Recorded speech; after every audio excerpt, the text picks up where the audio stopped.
All right, there we go. Let's go ahead and get started. All right. I'm going to pass out what I call the demo student resume. In fact, here, I'll just can't even take one and pass it down. I think that's probably enough.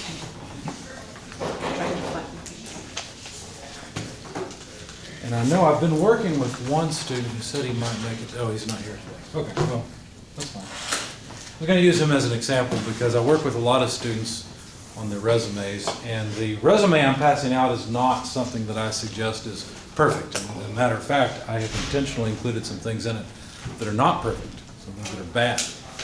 So, are we out, or we still have some more? There's plenty. There's plenty? Okay.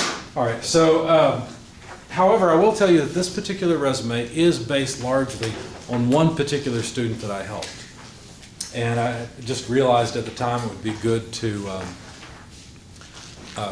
write down what I'm doing and, you know, have a reference that I could use for helping students. So I've done quite a bit of this. In fact, I finally decided I should start keeping before and after resumes. So I should have gotten all that together. I'll try to have something better next time. In the past, Professor McCart, whom you may or may not know, and I both gave this talk.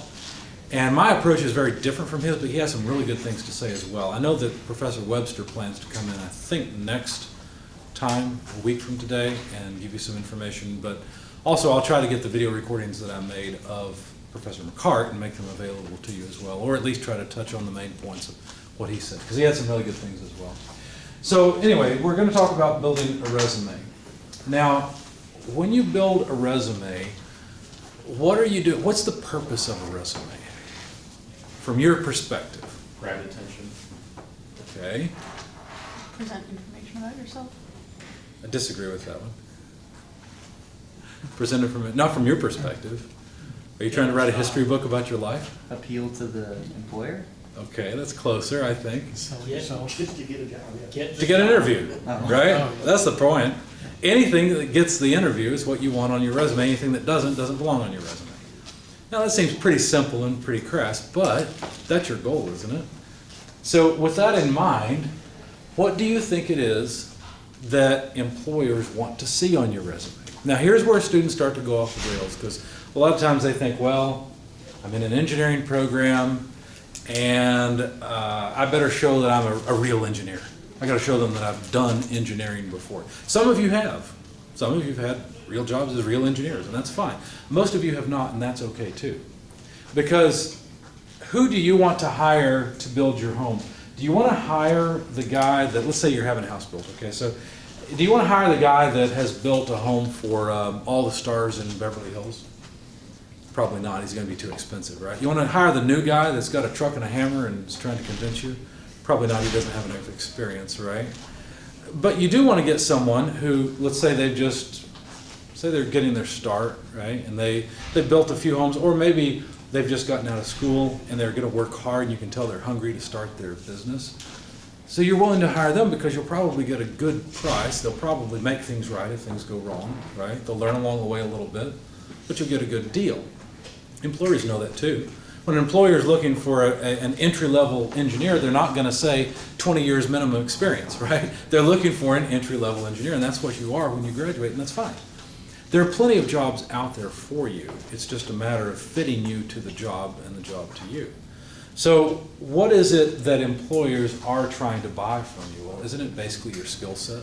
I mean, you go to work and you use the things you've learned in class. You use a lot of you have some innate engineering, what I call bent, right? It's just the way you are. You can do things in a logical fashion. You can solve problems. It's just who you are and what you've always done. So you have some talents, some natural talents that your prospective employer wants to buy from you. That's what they're doing. So you want to present skills to them, and that's what this is all about. What sort of skills are there? Well, the skills that are obvious are the engineering skills, right? The ability to calculate or at least estimate and understand stress in a part, the ability to understand how forces work or how voltage and current relate and how to make a control system. All these things are things you're learning in the class.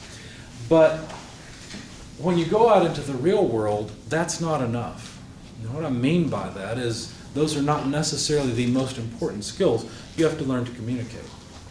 Okay, here we go with soft skills. He's trying to sell soft skills. They're more important than you might realize. They're more important than I realized when I first got out into the workforce. My first job was at Amatrol, and I thought I was going to go in, I was going to design a bunch of stuff, it was going to be great, and I was going to have a good time and, you know, get paid to boot, right? And I got there and I realized when I designed something, I had to make a bill of materials for it. That meant that I needed to be somewhat organized. That's a struggle for me if you know me. Even my hair is disorganized, right? So I had to be a little bit more organized. What else? Well, I wasn't going to build all the products, right? I had to make drawings for how they had to be built. That meant that I needed graphical communication.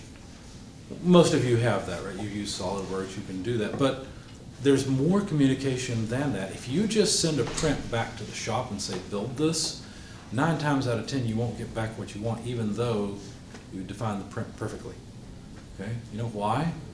Because there's other communication, there's other things. How much communication is there in, you know, between us all that's confused? For example, have you never noticed that when you talk to someone in person, it's easier to communicate with them, whereas on a text message, things are more easily misunderstood?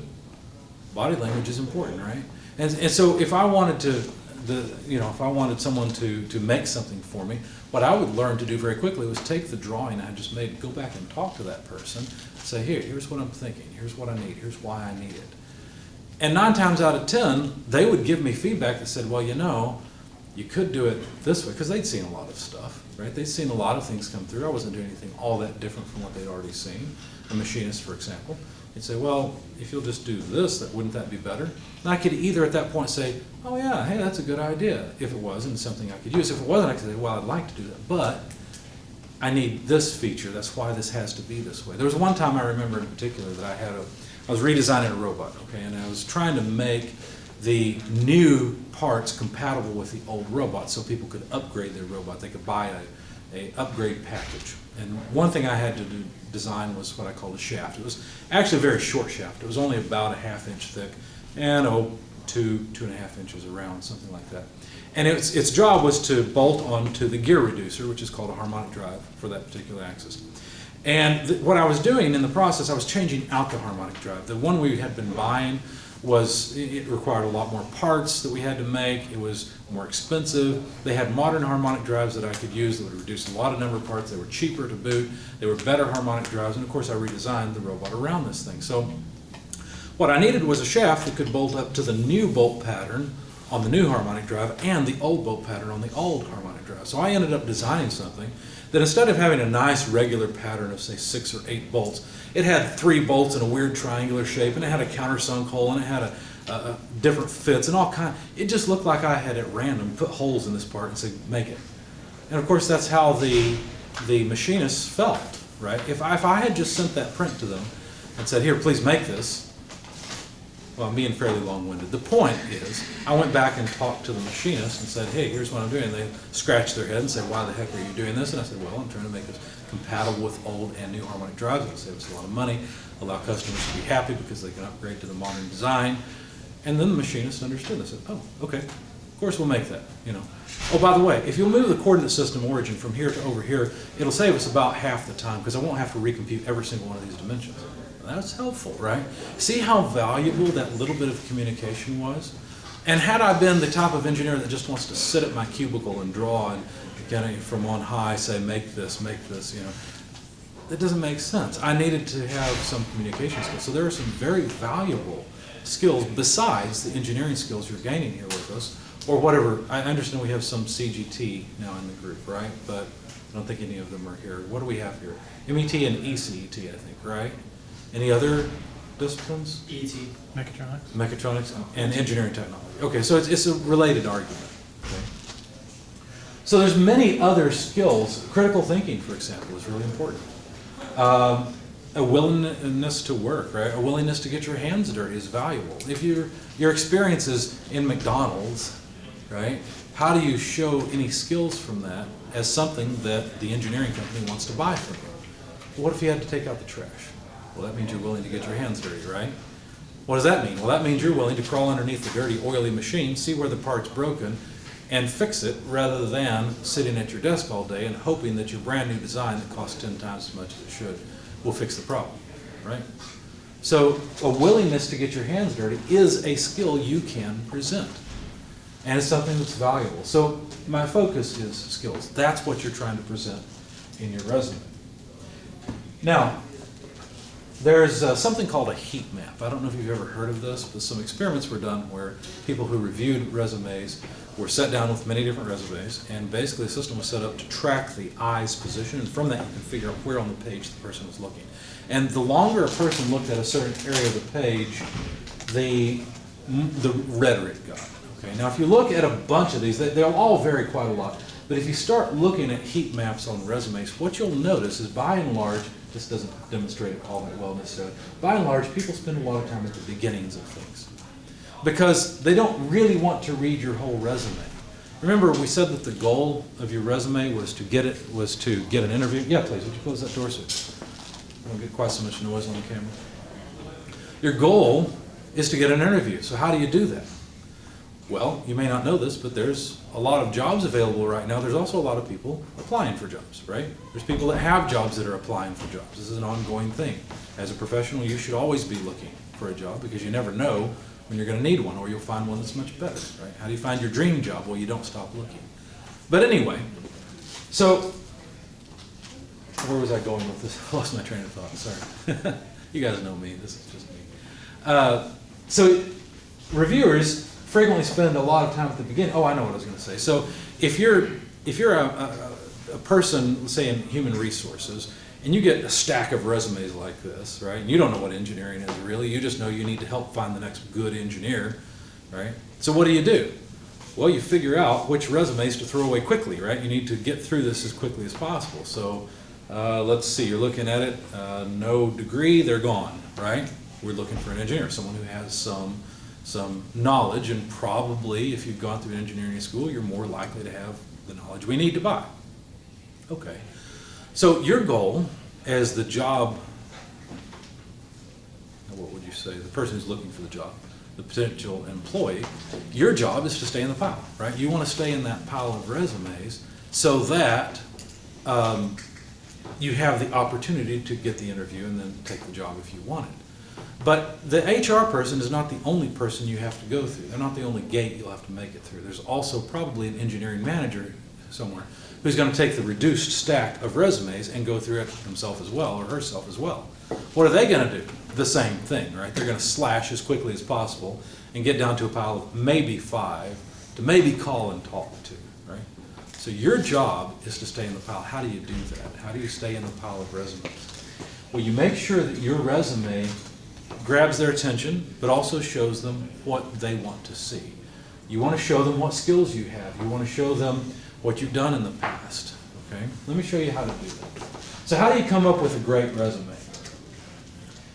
Well, we're going to go mining eventually. We're going to look for gold. But before we get there, look at the resume that I handed out. I think one more person came in. Anybody that doesn't have a copy? You've seen this before. But you can have one if you want.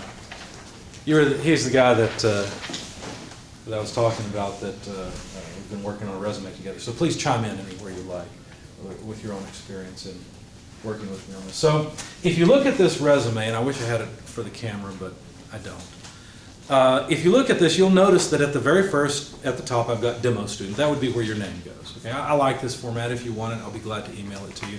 You can have it. But I also like having your phone number and your email address on the left side. Do you notice that? Why did I put it on the left side?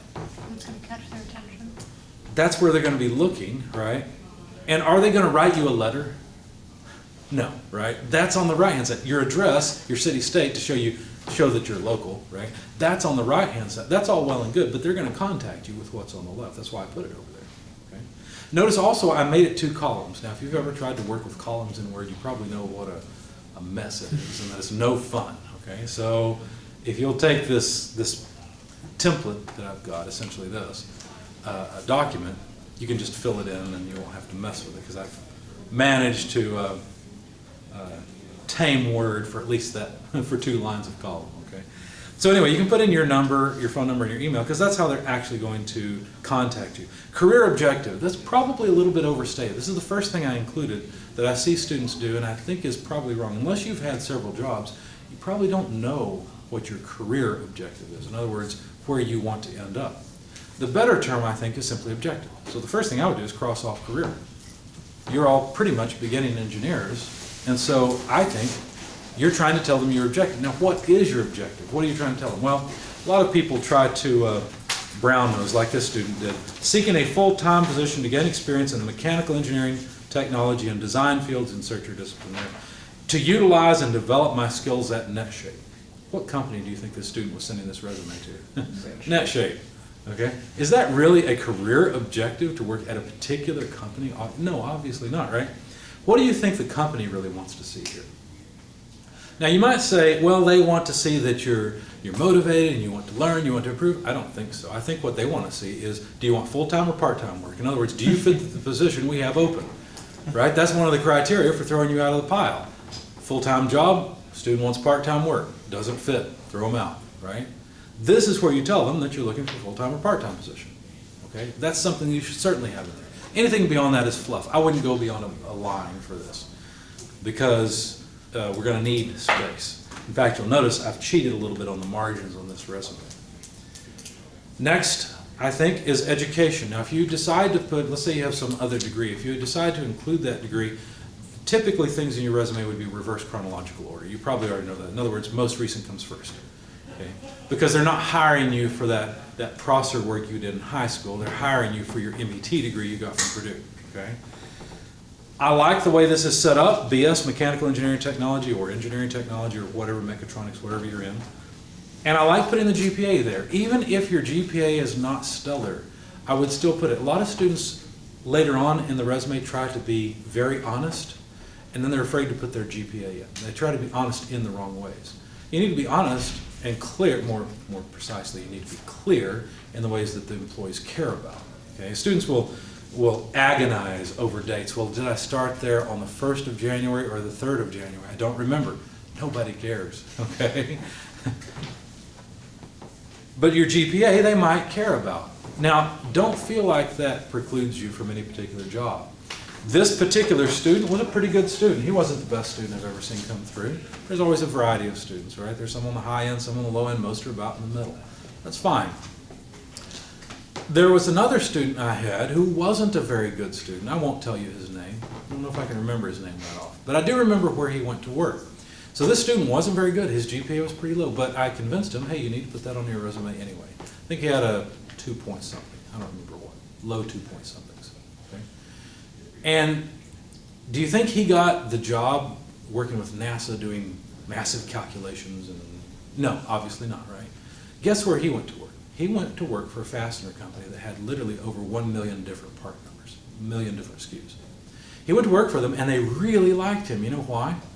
He didn't need to know all the details about forces and fasteners and all that. He knew enough about the materials and what case hardening was and why you might want a non-conductive bolt that he could understand their product line and recommend different ones to different customers. But what he really had a skill in was organization. He was actually very well organized.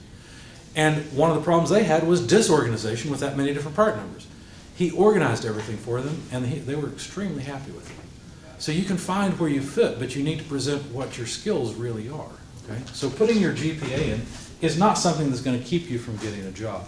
Now, another thing, there's something that often happens with companies. They'll hire you as an intern. You know what they want to know after about a month or so? When do you graduate? So you can come work for us full time. That's what they usually want to know, okay? Because our students are good students. They typically work well. As a matter of fact, I'll proudly say that many times I've talked to companies who have said, we've tried U of L graduates or interns, we've tried Purdue graduates and interns, we like the Purdue graduates and interns. So I think part of that is probably, it's not so much U of L as it is the fact that we are a hands-on engineering program. I think they like the fact that on average you guys hit the ground running a lot faster. Okay? There's all kinds of funny stories we could tell about the engineer type. I'll tell one on myself rather than a U of L student, okay? Because I went to main campus Purdue. Well, when I got out of school and I was trying to design things, I didn't know what a 1/4 20 fastener was. I knew there were bolts. I knew there were these threaded things, and I knew the difference between that and a screw. At least I thought I did. I didn't know the actual definition. But I had to learn what a 1/4-20 fastener was. A 1/4 inch is the diameter, and 20 is 20 threads per inch. And then I had to learn that metric was a little different. Okay, so you guys typically know all that sort of thing right out of the gate, and they like that.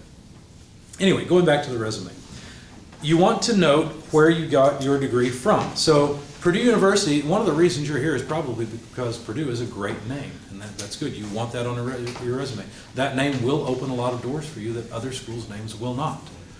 Not the best school in the world, but we're pretty doggone good, okay? So including that name is important, but what the company cares about is you. What degree did you get from Purdue? That's why the first line here is BS in your field, and the second line is essentially from Purdue University. Now, it used to be statewide technology. You might say Purdue Polytechnic at New Albany, something like that. You notice on the right, I've got the expected graduation date, or the date that the student expected to receive their degree, and where it's located. One of the things that local companies like about us is we typically have students who want to stay local. A lot of you come to us and study with us because you don't want to go somewhere else. You have family here, you have other commitments, whatever. A lot of you like to stay local. And so companies look at that and say, well, if they went to school locally, maybe they'll want to stay here and not move away to California or Florida or something where the climate's a little nicer. Maybe they'll stay around and provide value for the company for a long time. And so that's why it's important to include your address, but also include the fact that you earned your degree in New Albany. It's not a bad thing that you earned your degree here, and it wasn't in West Lafayette at the main campus. Okay? There's nothing wrong with it. A lot of local companies actually like that fact. The relevant coursework section, that's one of the first things that I would eliminate if I needed the space. So this is an optional section.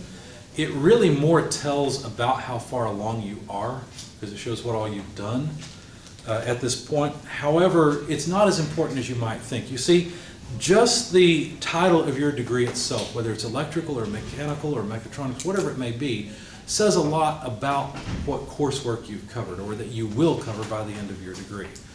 You can't call a degree a mechanical engineering degree of any type unless you've got some machine elements in it, unless you've got some thermodynamics in it. You need some dynamics, some study of motion. You need some manufacturing sorts of classes and materials classes.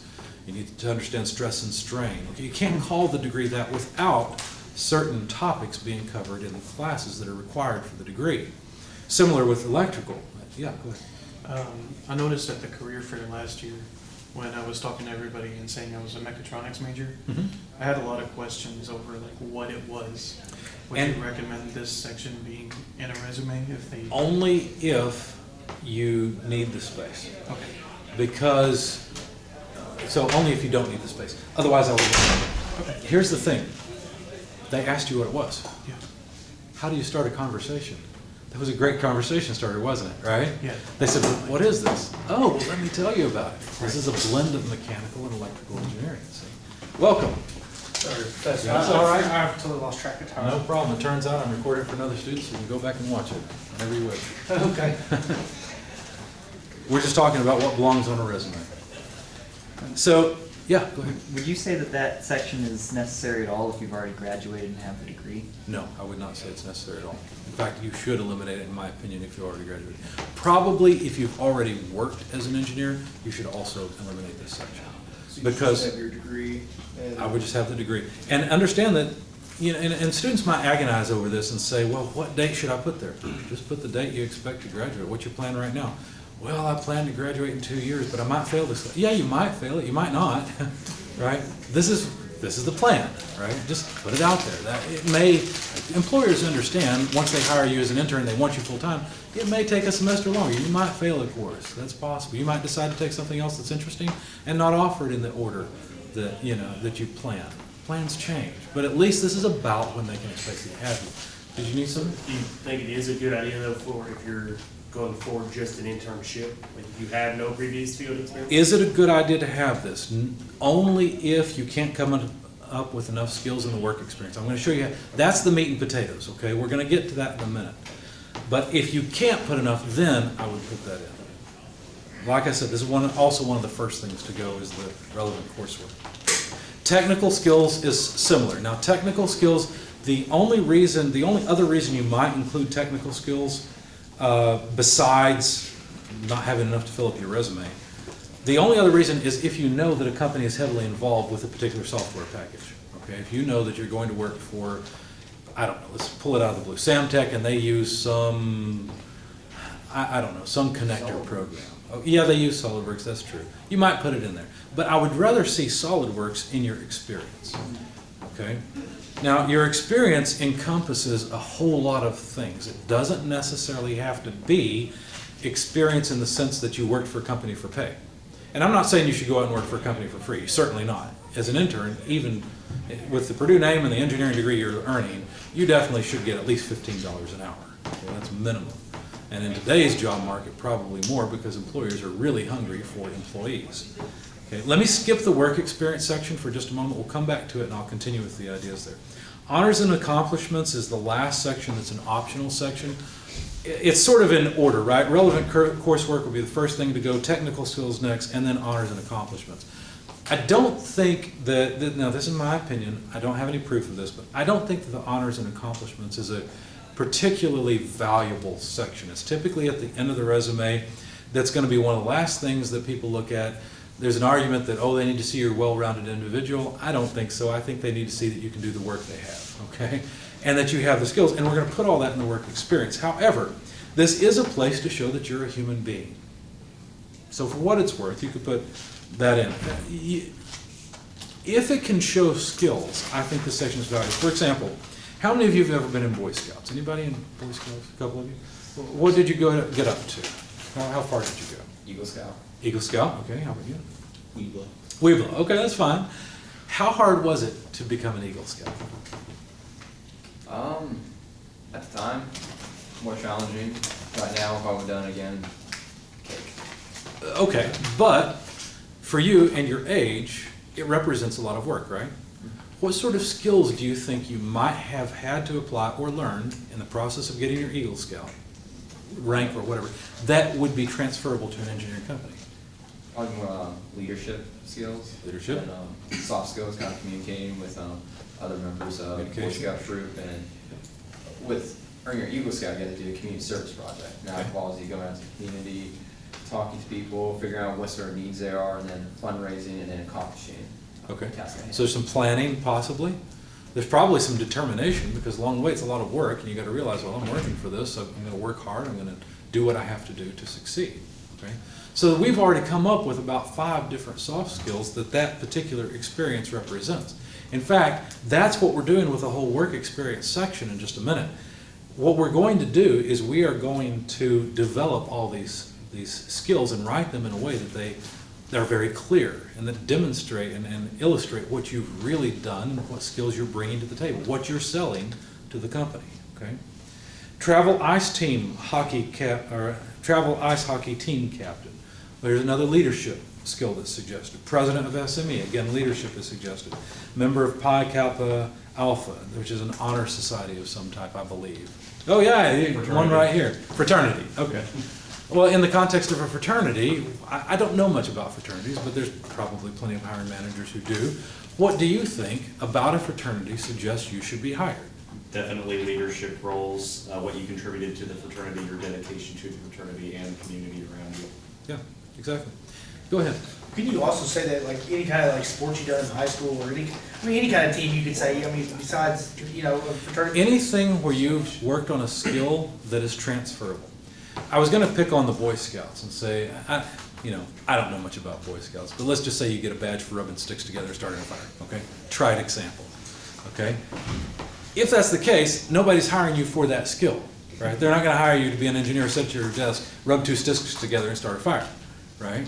But there are other skills that are certainly transferable. Now, you mentioned sports teams. Well, the reason why I always say that them are transferable skills because one, in the workplace you need to be able to communicate well amongst your other fellow coworkers. 2, you got to be able to take feedback. That's a very hard thing if you've never been in a situation. You would never know how to do that. And then 3, you got to be able to push your limits to figure out how can I, to take the company to where it needs to go versus where it's at now. Yeah, so determination and drive are skills you could represent in that context. Good. Now, one thing that I had on my resume at the very bottom of this honors and accomplishments section was that I was a CSWA and like possible CSWP by the end of this year. Now, would that be something that I'd want to put in technical skills? I would put that in technical skills. Okay. CSWA and CSWP. Now, with the CSWP, you might just put expected and date in parentheses. Okay, yeah, because like in here, you know, it says SolidWorks 3D modeling and drafting, when I'd put like certified SolidWorks associate. Here's the problem. If the company you're going to interview for uses Inventor and they don't know what CSWA is, you have to describe it, right? It doesn't mean anything at that point. It doesn't add value at that point. So should you spell